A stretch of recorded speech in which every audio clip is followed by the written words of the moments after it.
ఈ గ్రామస్తులందరూ కూడా మనం ఎక్కడ చూడం విపరీతమైన భక్తి ఉన్నటువంటి గ్రామం. వైష్ణవ భక్తులు ఉంటారు. మీ గ్రామంలో చూస్తుంటే నామాలు పెట్టుకుని మంచి భక్తి భావం ఉన్న గ్రామం. హైలీ ఎడ్యుకేటెడ్, చాలా ఉన్నత స్థానంలో జిల్లా అధికారులు కానీ రాష్ట్ర స్థాయిలో అధికారులు ఉన్నటువంటి గ్రామం ఈ గ్రామం.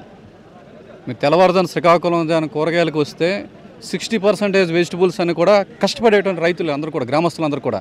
కానీ 5% పీపుల్ ఎవరైతే ఉన్నారో ఈ ఏదైతే దాని గ్రామంలో డిస్టర్బెన్స్ క్రియేట్ చేస్తూ ఉన్నారో, దాన్ని ఒక పార్టీ అవ్వచ్చు, వాట్ ఎవర్ ఇట్ ఈస్, 95% గ్రామస్తులు మంచోళ్ళు.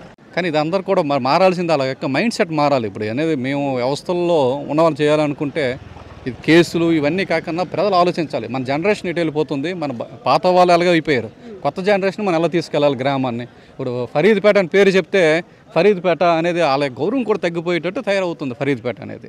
ఈ విధంగా చేసే పీస్ఫుల్గా అట్లీస్ట్ ఒకేసారి మార్పు చేయలేం. డెఫినెట్గా అందరూ కలిసి స్టెప్ బై స్టెప్ తీసుకుని గ్రామాన్ని ఫర్దర్గా లేకన్నా ఇంకే వ్యక్తి కూడా ప్రాణాలు కోల్పోయిన అందరూ మార్పు చేద్దాం.